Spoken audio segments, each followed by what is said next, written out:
ভাবজান বৌমারে আনতে যাইবা না? জামু মা, তার বাড়িতে তো বিরাট বিপদ।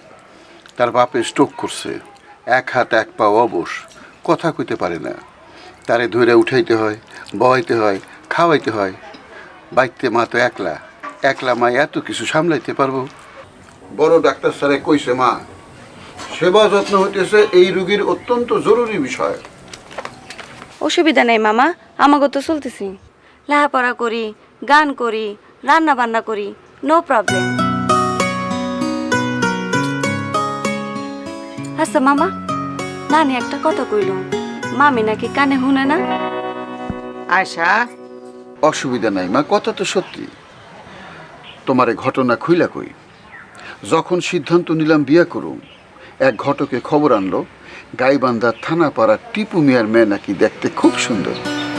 গেলাম তারে দেখতে, মেয়েরে খুব পছন্দ হইল, হাউ মাউ করে কান্দা দিলাম। মেয়ে সুন্দরী, তাহলে হাও মাও করে কান্না কেন মামা?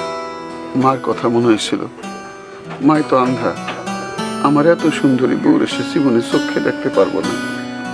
বিয়ার দিন তারিখ ঠিক করে আইছি, বাসর রাতে ঘটলো আরেক ঘটনা। আমি বউয়ের ঘোমটা তুলে তারে জিজ্ঞেস করলাম, তুমি কি আমারে বিয়া করে খুশি হয়েছ?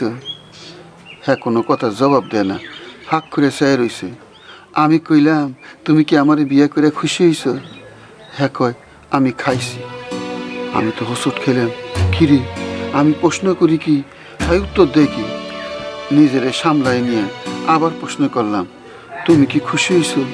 হ্যাঁ আমার উত্তর দেয়, ক্লাসে এইটে পড়ি।